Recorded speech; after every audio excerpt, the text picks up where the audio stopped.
تقریب میں آپ کی شرکت قابل تعریف ہے،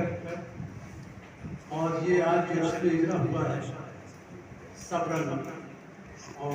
شاف جمعہ، دو اہم کتابیں اور ہمارے استاد محترم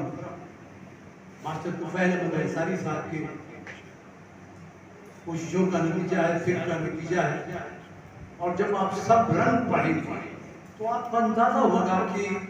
جونپور میں کتنی اہم شخصیتیں گزری ہیں، کتنے اہل فن گزرے ہیں، کتنے اہل قلم گزرے ہیں، کتنے فنکار گزرے ہیں۔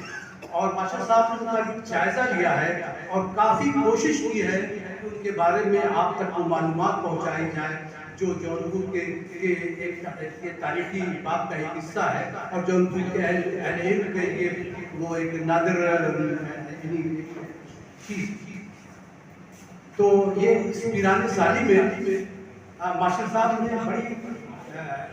بڑی اچھی کوشش کی، اور یہ قابل ستائش اور قابل تعریف ہے۔ اور یہ ہم امید کرتے ہیں کہ ماشاء صاحب کی یہ کوششیں جاری رہیں گی، اور ہم لوگ کو نئے ان کے قلم کے انداز، ان کے نظمیں، ان کے نعت پاک، ان کے مضامین دیکھنے کو ملتے رہیں گے، اور آنے والی نسلوں کو ایک بہترین تحفہ ملتا رہے گا، ایک میسج ملتا رہے گا۔ میں انہی الفاظ کے ساتھ اپنی باتیں ختم کرتا ہوں اور مبارکباد دیتا ہوں ماشاء صاحب کو اور بزم حفیظ کو کہ یہ لوگ اپنی کوششیں جاری رکھیں، اللہ ان کو خیر و برکت سے